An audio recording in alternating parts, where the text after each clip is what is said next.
नमस्कार, बहुत स्वागत है आप सभी का हर खबर हरियाणा में। मैं आपके साथ अस्मिता दुबे। चलिए शुरुआत करते हैं 90 हल्के 90 खबर की।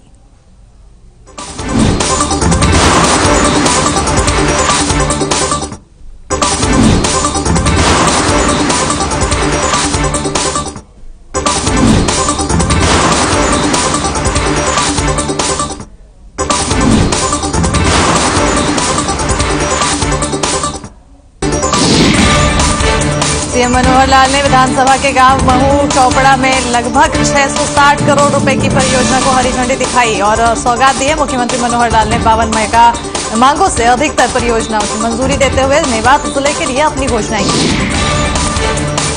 सीएम मनोहर लाल ने कहा है कि इलाके में किसानों को फसल और लोगों को पानी पीने के लिए आवश्यकता जरूरी है और इस सरकार पूरी तरीके से काम कर रही है।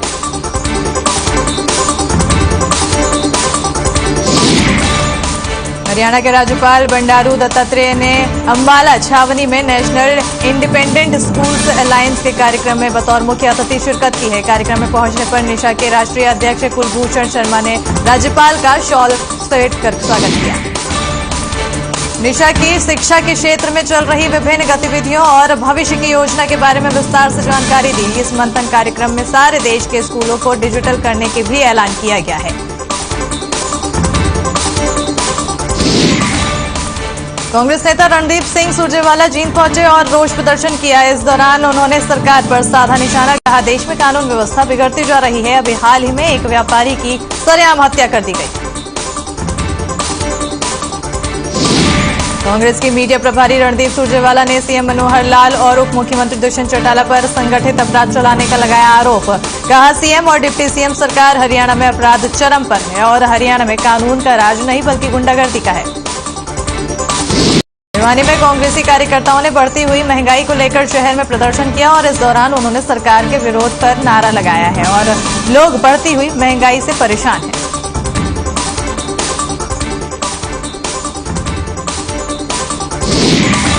कांग्रेस नेता परमजीत सिंह खारिज कर दिया। पूर्व सांसद राजकुमार सैनी ने कहा है कि प्रधानमंत्री पर अब कोई भी भरोसा नहीं कर रहा है। पेपर लीक हो रहे हैं, नौकरी के लिए करोड़ों की धांधली हो रही है। मैं कभी मंदिर में नहीं जाता, मुझे कुछ आपको बता दें कि बिना जमीन वाले घर पैदा हुए हैं। कृषि एवं पशुपालन मंत्री जेपी दलाल ने अपने जनसंपर्क अभियान के दौरान हल्के का दौरा किया है और कई शादी समारोह में की है शिरकत और लोगों की समस्याएं भी सुनी है।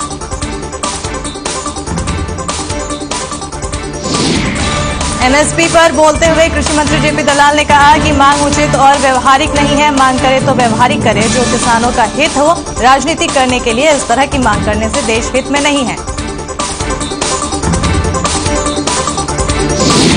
जिला भर में प्रधानमंत्री फसल बीमा योजना के फायदे किसानों को बताने के उद्देश्य से जागरूकता वैन शुरू की गई है। कृषि विभाग के अधिकारियों ने वैन को हरी झंडी दिखाकर रवाना किया है।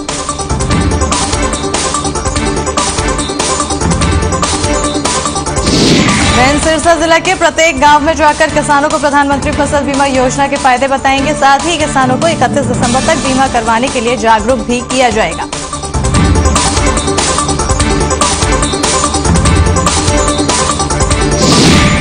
महम के सेमाड़ गांव में प्रतिभा सम्मान समारोह का आयोजन किया गया। कार्यक्रम सेमाड़ गांव में सरकारी स्कूल में किया गया है और कार्यक्रम सेमाड़ गांव से हॉकी कोच द्रोणाचार्य सम्मान से किया गया।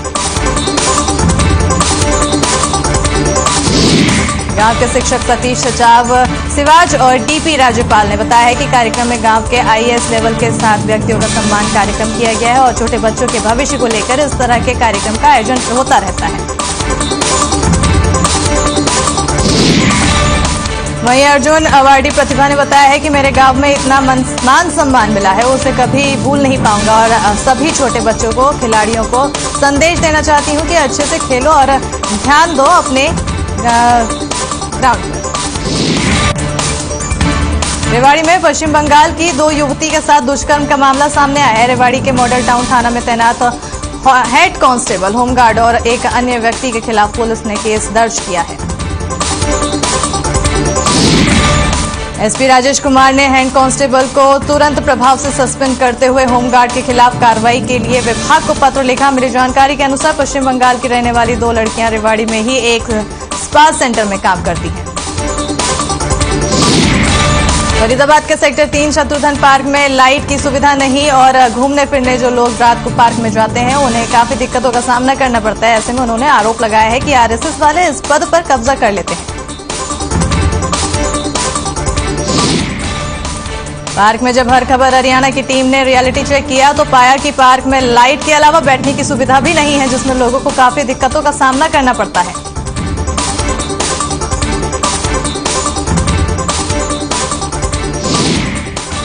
यमुनानगर के कालेश्वर महादेव मठ में चल रहा 15 दिवसीय नशा मुक्ति मुहिम सही राह कैंप समाप्त हुआ है और इस अवसर पर अंबाला रेंज की आईजी भारती अरोड़ा मुख्य अतिथि के रूप में मौजूद रही। कार्यक्रम में पुलिस अधीक्षक भी मौजूद रहे। आईजी भारती अरोड़ा ने कहा है कि वो अगले 2-3 दिन में वीआरएस लेकर जा रहे हैं। कार्यक्रम में आकर उन्हें जो तोहफा मिला है वो सब गिफ्ट से बेहतर है। उन्होंने आगे कहा है कि नशा छोड़ चुके युवकों और उनके परिजनों को काबिल तारीफ है। गुरुग्राम में सड़क पर सुरक्षित ड्राइविंग के लिए लोगों को जागरूक करने के लिए गुरुग्राम के बस स्टैंड पर एक कार्यक्रम का आयोजन किया है। इस कार्यक्रम में सरकारी ड्राइवरों को यातायात नियमों का पाठ पढ़ाया गया।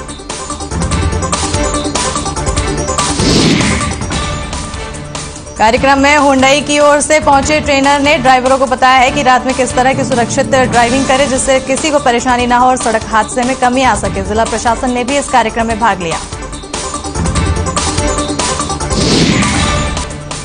जिला प्रशासन की माने तो कई बार ड्राइवरों को लॉन्ग रूट पर चलना पड़ता है। ऐसे में उनके स्वास्थ्य की ठीक प्रकार से जांच नहीं हो पाती है। उनके स्वास्थ्य की जांच के लिए कैंप का भी आयोजन किया गया जिसमें सभी स्वस्थ रह सके और सड़क दुर्घटना कम आ सके।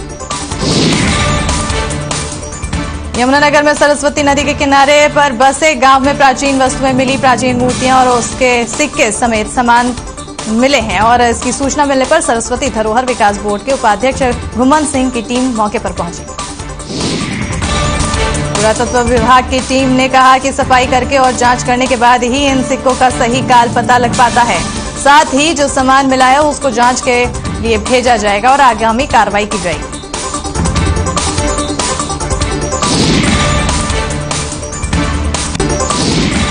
हरियाणा सरकार के आदेश अनुसार स्कूल खुल चुके हैं। साथ ही साथ शिक्षा मंत्री ने एक नोटिफिकेशन भी जारी किया है जिसमें स्कूलों में टीचर और बच्चों की ओर से कोरोना की गाइडलाइनों का पालन भी किया जाएगा। पृथला के गांव में सरकारी स्कूल के बच्ची का आना जाना शुरू हो चुका है।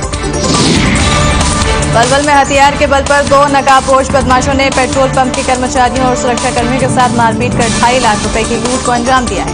घटना पेट्रोल पंप पर लगे सीसीटीवी कैमरे में कैद हो गई है। फिलहाल पुलिस मामले की जांच कर रही है। चरखीदारी में पशुपालकों की आय में वृद्धि करने और उनको सस्ते दरों पर ऋणों की उपलब्धता के लिए राजकीय पशु चिकित्सालय में पशुपालन किसान क्रेडिट शिविर का आयोजन किया गया। जानकारी पशुपालन विभाग के उपमंडल अधिकारी एसडीओ डॉक्टर नरेंद्र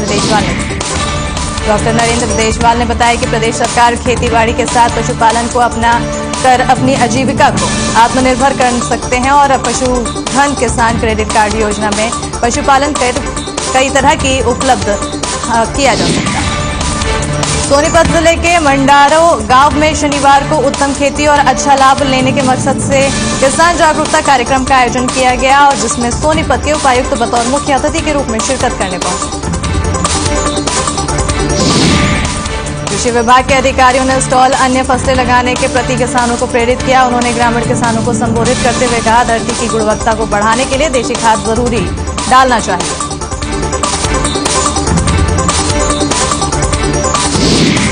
हांसी के कुंभा गांव में पुरानी रंजिश को लेकर 2 युवकों ने मेडिकल स्टोर संचालक पर गोली चला दी। युवकों ने मेडिकल संचालक पर 3 फायर किए हैं। स्टोर के गेट पर फ्लैक्स लगे होने के कारण संचालक की जान बच गई है। शोर शराबा सुनकर आसपास के लोग वहां पर इकट्ठा हो गए, जिसके बाद हमलावर वहां से फरार हो गए। मामले की सूचना मिलते ही पुलिस और सीआईए की टीम मौके पर पहुंची और जांच में जुट चुकी है।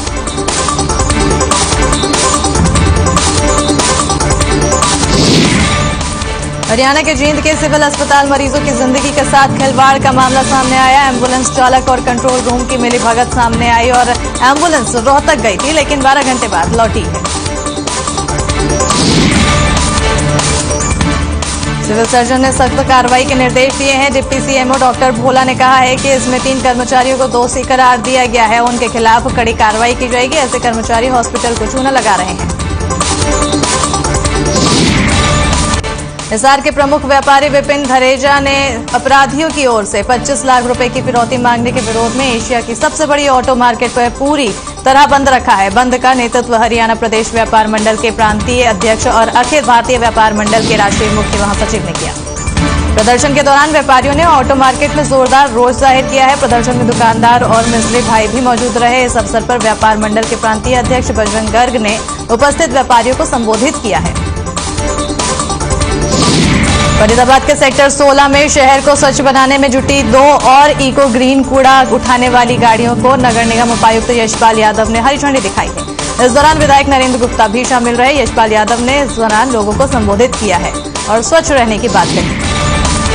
फरीदाबाद नगर निगम प्रशासन की ओर से स्वच्छता अभियान को बेहतर तरीके से सलीके से वार्डों की कमेटियों की ओर से मास्टर ट्रेनर तैयार किए गए। वार्डों के हिसाब से कमेटी का गठन किया गया और फरीदाबाद का स्वच्छ, क्लीन और ग्रीन बनाए रखने के लिए ट्रांसपिलिटी क्वालिटी की स्टार्ट की है। फरीदाबाद के हर नागरिक की जिम्मेदारी है कि वो फरीदाबाद को स्वच्छ और सुंदर बनाने में भागीदारी करें और यशपाल यादव ने कहा है कि ना गंदगी करूंगा और ना गंदगी करने दूंगा। इस नीति पर काम करूंगा। प्रदेश के सरकारी स्कूलों में 11वीं और 12वीं के विद्यार्थियों को निःशुल्क टेबलेट्स प्रदान करने के विद्यार्थियों ने खुशी मनाई है और सरकार ने प्रदेश के सभी सरकारी स्कूलों से 11वीं और 12वीं के विद्यार्थियों को आगामी सत्र से निःशुल्क टेबलेट देने का फैसला किया है। राजकीय वरिष्ठ माध्यमिक विद्यालय के प्राचार्य गोविंद राम और उप प्रधानाचार्य अंजू रानी ने बताया है कि पिछले काफी समय से कोरोना काल के दौरान स्कूल बंद रहने से बच्चों की पढ़ाई में बुरा असर पड़ा है। हालांकि ऑनलाइन कक्षाएं जारी रही है, लेकिन उसके बावजूद भी बच्चों के पास मोबाइल न होने के चलते पढ़ाई नहीं कर सके।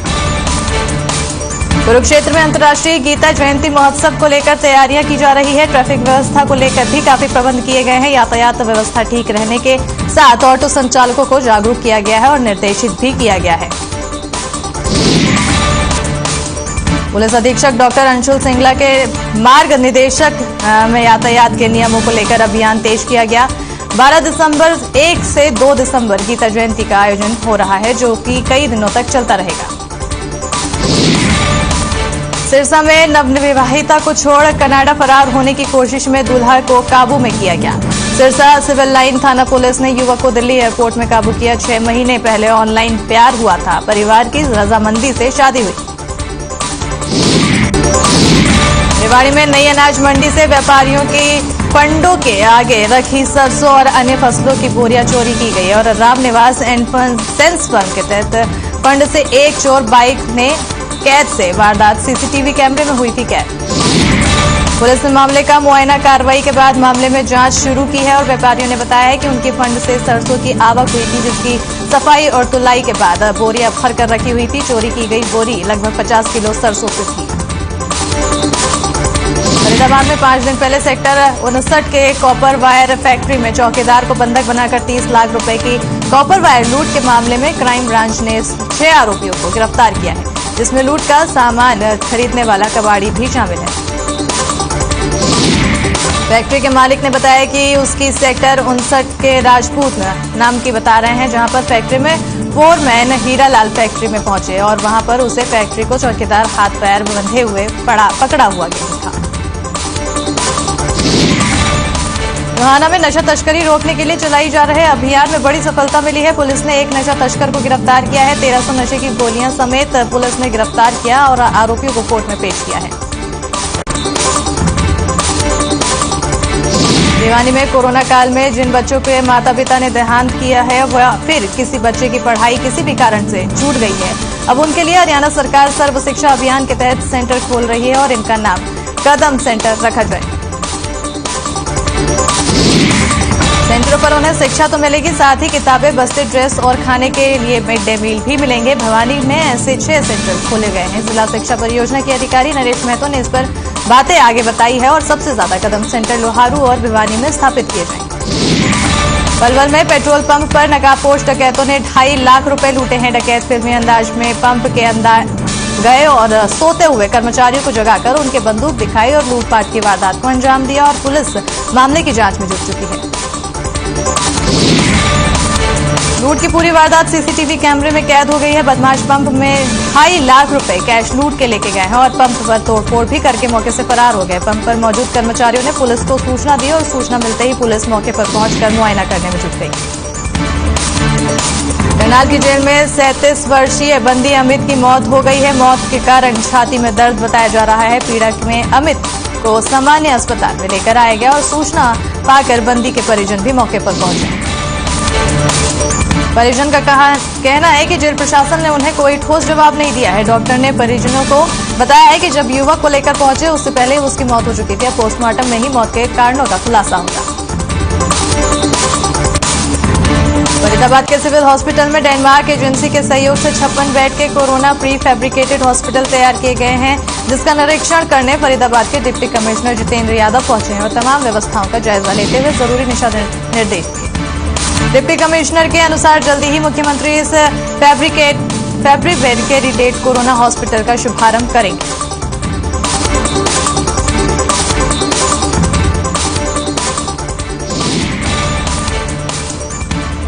11वीं और 12वीं के बच्चों को टैबलेट मिलेंगे, जिसके बाद उनके फतेहाबाद में ये टैबलेट दिए जाएंगे और बच्चों की अच्छी शिक्षा के लिए ये कदम उठाया जाएगा।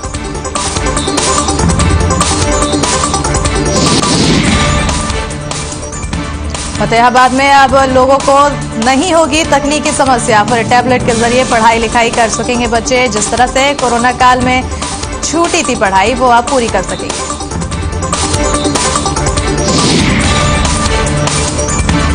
अम्बाला से खबर है, जहां पर रेलवे अवार्ड फंक्शन का आयोजन किया गया है। इस दौरान कई लोगों को दिया गया अवार्ड और लोगों को सम्मानित कर पूरे कार्यक्रम का आयोजन किया गया।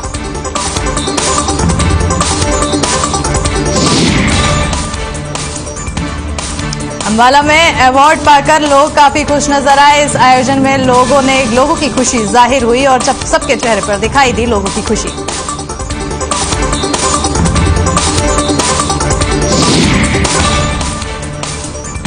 सोनीपत में युवक की तेजधार हथियार से हत्या कर दी। हत्या के मामले में अब पुलिस को जानकारी दी गई है और पीड़ित परिवार का रो रो कर बुरा हाल है।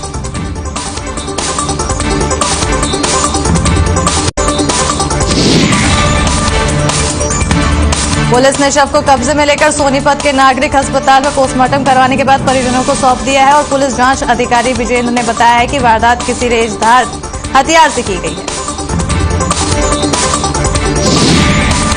फिट इंडिया नेशनल बूथ खेलों में भवानी खेड़ा के खिलाड़ियों ने ब्रॉन्ज, गोल्ड और सिल्वर मेडल जीता है। खिलाड़ियों का शहर पहुंचने पर फूल मालाओं से सम्मान समारोह किया गया और अभिभावकों और खिलाड़ियों में जीत की खुशी दिखी। जैसलमेर में आयोजित नेशनल यूथ प्रतियोगिता में भवानी खेड़ा से कुल 12 खिलाड़ियों ने हिस्सा लिया है, जिसमें से रेस प्रतियोगिता में 3 खिलाड़ियों ने गोल्ड मेडल, 1 ब्रॉन्ज और कुश्ती में 3 बच्चों ने गोल्ड मेडल हासिल किए हैं। खिलाड़ियों ने कठिन मेहनत की है। और इसी के साथ 90 हल्के 90 खबर में फिलहाल इतना ही। मुझे दीजिए इजाजत। देखते रहिए हर खबर हरियाणा। नमस्कार।